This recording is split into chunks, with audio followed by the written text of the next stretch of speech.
My name is Geoffrey Juma. I'm the project lead of Afya Njema Haki ya Jamii project being implemented by the National Taxpayers Association funded by the Christian Aid. Today we are at Noble Hotel. We had a 2-day workshop where we convened the CSOs from Nandi. We were discussing issues on budget analysis with a focus on the healthcare budget. We found out there's a need for the CSOs to be well equipped with these documents. And the knowledge they gain from this workshop, they can cascade it down back to the community. We are joined by the SEC Finance, together with the Chair Health Committee. And we also joined by the Finance Chair Health Committee, where we had a plenary session between the CSOs and the duty bearers. The session was so remarkable, where the CSOs were able to voice out their concerns, some of the underlying issues the community is facing. And the CSO also underscored the essence of the CSOs working together with the county assembly, working together with the executive, so that they can impact more on the civic education, the budget process, in regards to the health sector. Okay, my name is Hilary Serem, the CC member for Finance, Nandi. Today we have had an engagement with the NTA as they capacity build on the civil society organization in Nandi, particularly the youth. We appreciate what they have done in building capacity for this team, training them on the entire cycle of the budget and how they plug in ensuring that our documents, the statutory documents, the budgetary documents, actually they comply with the legal requirements and actually that they meet the needs of the people of Nandi. We welcome this kind of engagement, this kind of empowerment and capacity building for the civil society networks.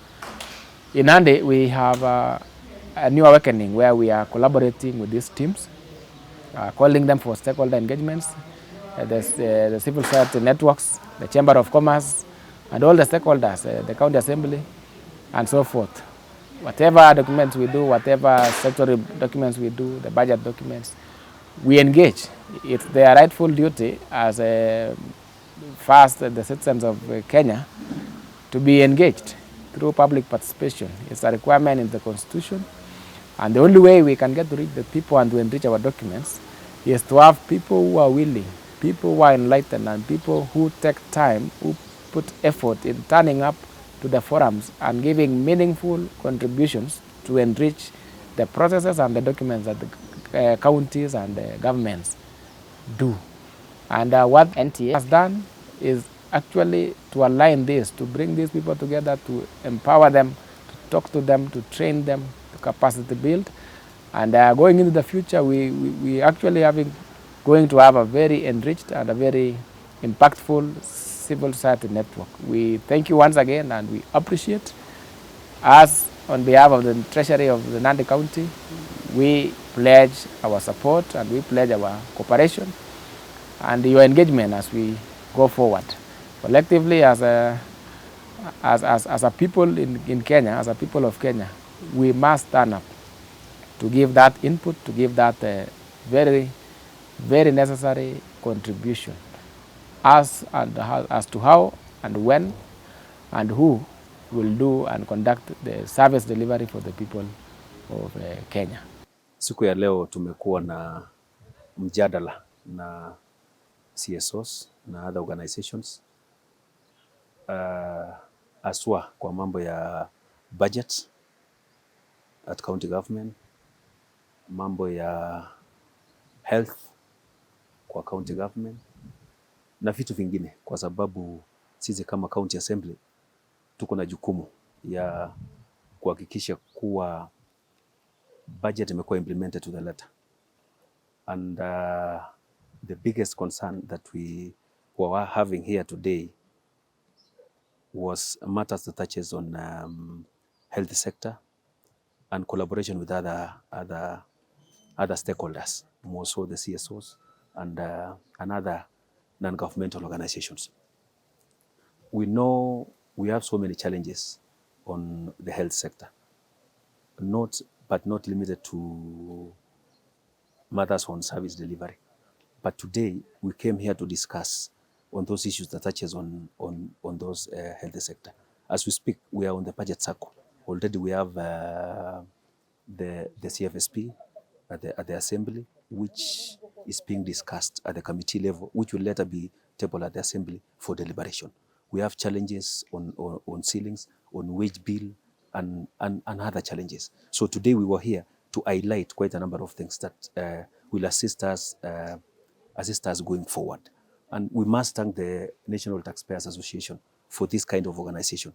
If we have frequent discussion with them, it becomes easy for us as the county assembly and the county governments to deliberate on matters that touches on every sector, and more so the health sector. The issue of operationalization of most of these facilities, it's not limited only to some small factors. We have issues to do with personnel being available for deployment to those facilities. And when we talk of personnel, it means now we have to engage the payroll to ensure that these people are employed at the county government. And that is one of the things that is becoming a thorn in the flesh, not only in the Nandi County government, across all other counties. We have issues on wage bill. And those are some of the things that we are trying to address going forward. So for a facility to be open, it requires personnel, it requires equipment.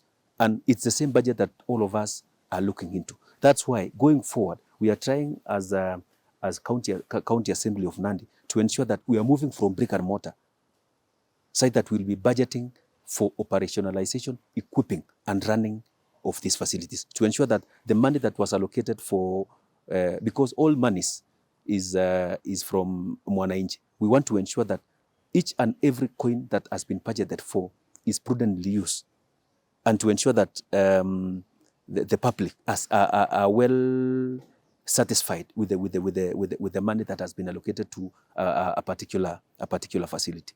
On the case of it's not about misplaced priority. Those are things that were seen by previous leaders that they were important at that particular time. But as we go forward, we see that there are some things that need to be put on the side to ensure that we run those ones that are already in existence. That's why I'm saying we are moving from brick and mortar to operationalization and maybe equipping of those specific facilities.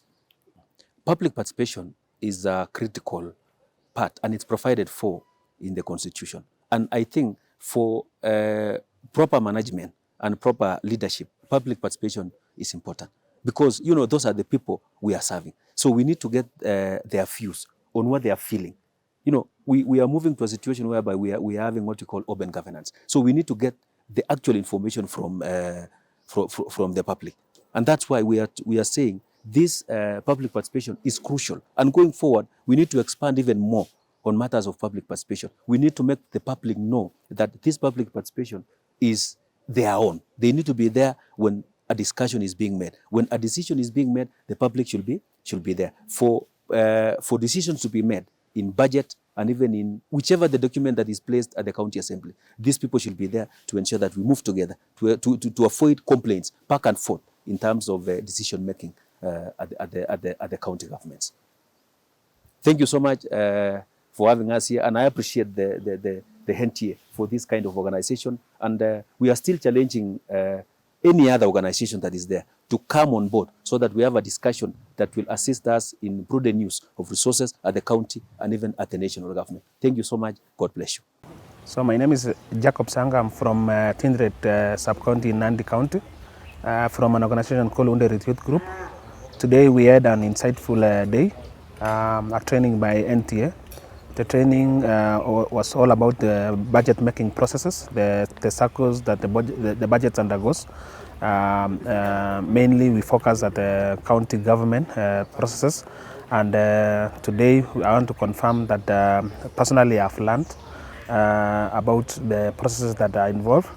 One good thing that we learned today as participants also, among other things, is that of all the stages of the budget implementation, be it formulation, implementation, monitoring and evaluation, and auditing, and also approval, also requires citizens to participate, and that was a take-home message that we are going to take back to our community. As much as we want to say that the governments are not doing what they are doing correctly, but also we are involved as citizens.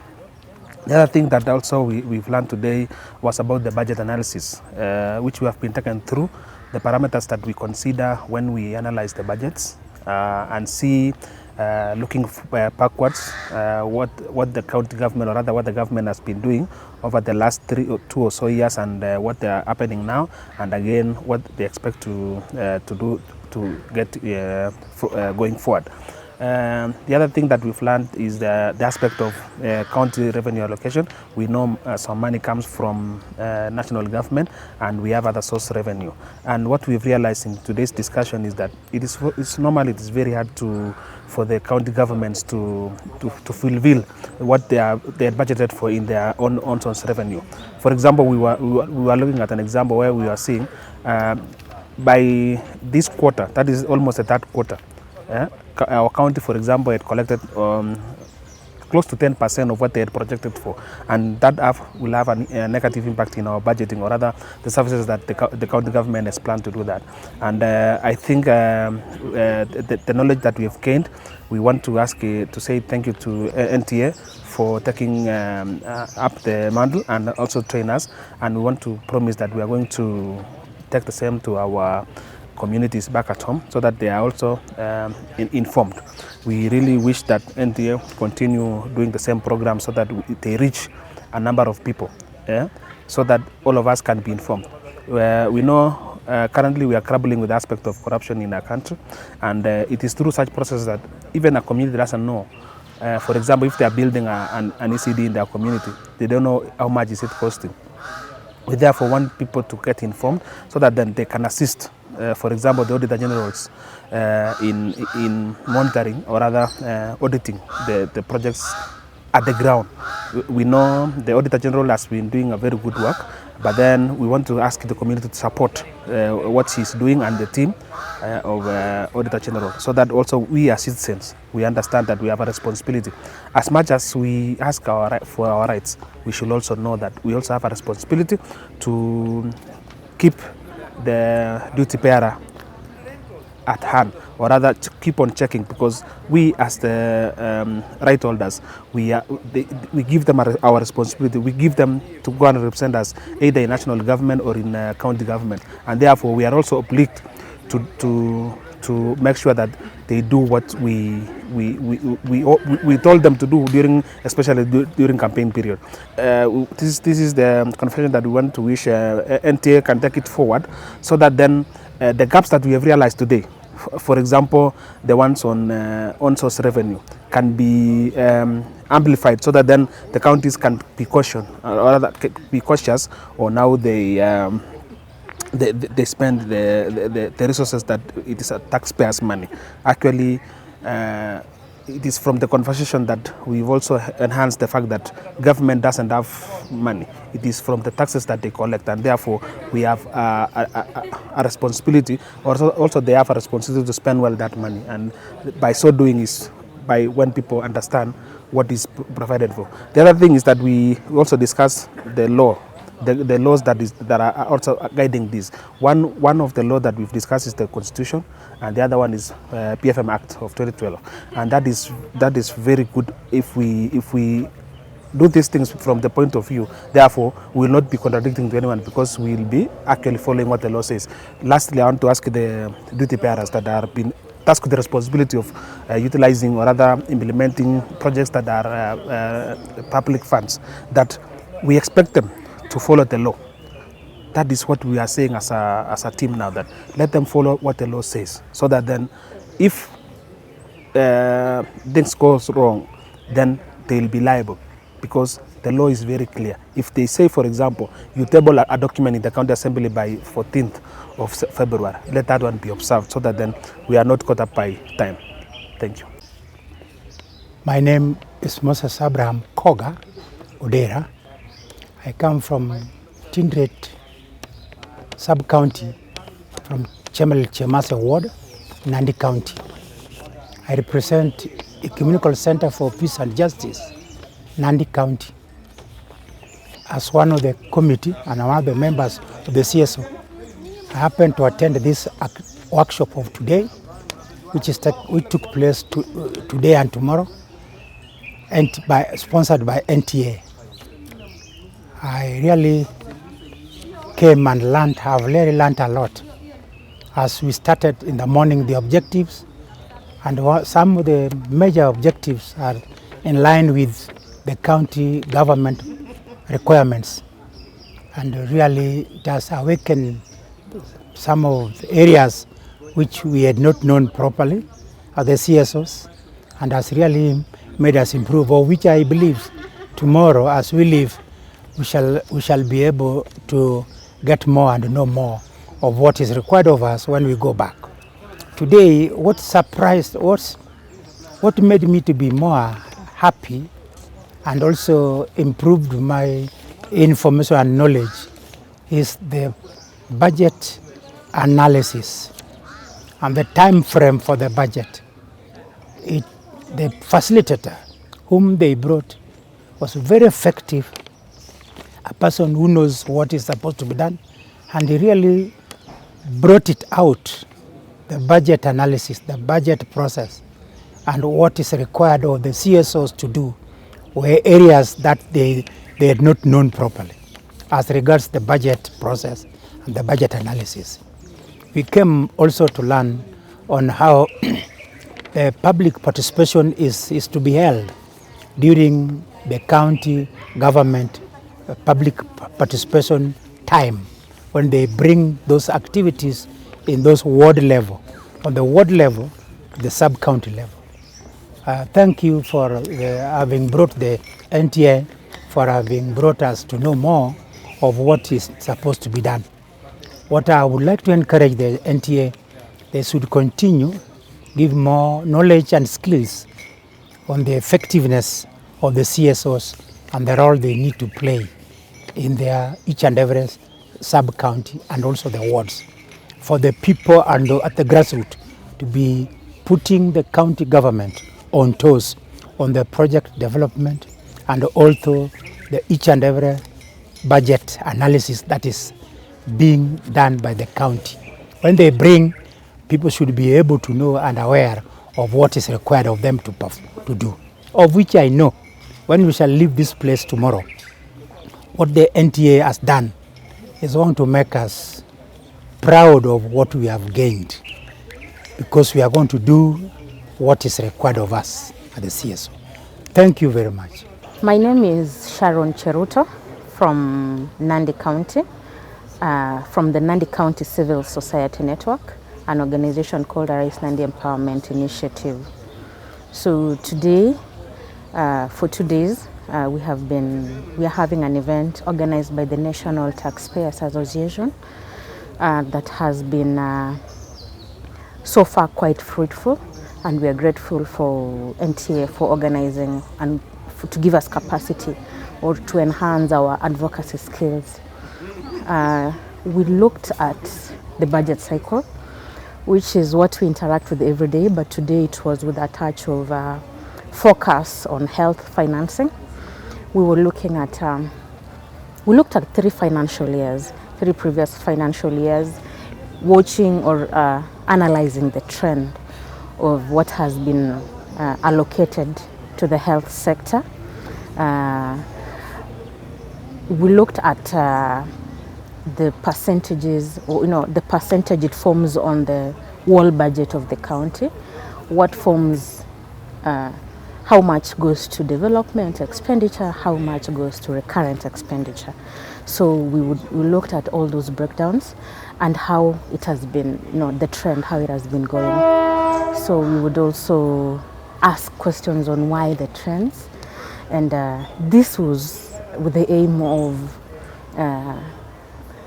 helping us better our voices in advocating for transparency in financing in the health sector. So that was the main objective. We went through the 4 stages of the budget making process: the formulation, the implementation, there is the audit process, and there's also the approval the approval stage comes just right after the formulation. We looked at the several actors in those stages, like in the formulation, the executive, the approval, the county assembly and the citizens, and the implementation, which is also the citizens and the executive, and the audit process, where the citizen is also there working with the Office of the Auditor General. So the highlight here was to remind us also that in each one of these stages, the citizen is actively involved. There's no point at which the citizen is not involved. And it is at this point that we need a knowledgeable citizen who understands what should happen so that they can advocate or they can raise their voice on what can be done better in health financing. So at the end of the day, we had asked ourselves several questions, looked at the gaps or the points at which we could raise our voices and eliminate any malpractices, or just to ensure that the citizen fully participates in this process. The other thing that we also looked at in the process are the legal frameworks, which is very important for a citizen to understand what is involved in the legal framework. The Constitution of Kenya, the Public Finance Management Act of 2012, the Public Finance Management Regulations of 2015, and any other legislation that covers the budget making process. But today we were really having a focus on the health sector, and it has been quite interactive, fruitful, and we have gained a lot of skill today. So we are quite grateful for the two-day interaction that the National Taxpayers Association organized. My name is Emmanuel Kongin. I was the facilitator for the training of Nandi Civil Society on the health budget and analysis of the health budget for the last 3 financial years for Nandi County. I found that the participants were very receptive to the information. I was surprised, especially with the civil society members who, some of them, especially the ones who are a bit senior in age, they have a lot of information, they shared a lot of information, they were very willing to learn. And I think the balance in terms of the selection of the participants was very strategic. We had young people just post-campus all the way to former retired citizens who have been in the field for long. The training, for me, I think I found it to be quite informative. As much as I was the facilitator, I was also able to learn a lot from the participants. They had a lot of interest and knowledge on health matters and the health budget, and we were able to interact the budget for Nandi County, including the current budget that is being implemented. I think also the approach of having the second day to have a conversation with both the county executive. We had the CC member for for finance joining us, and we also had the chair for the health committee in the county assembly, as well as the finance committee chair. So I think the interaction between the members of the civil society and both arms of government will go a long way in ensuring the success of the program done by NTA on the health sector. So my expectation is that this two-day session will not just be used for purposes of the civil society members to learn, but is also was very, very timely in terms of bringing both the county assembly and the county assembly and the county executive together to listen to the issues and challenges that the citizens are facing around the health sector. So my expectation is that the new forged partnerships between both arms of government and civil society will go a long way in ensuring that there is service delivery and the citizens will get value for the taxes they pay.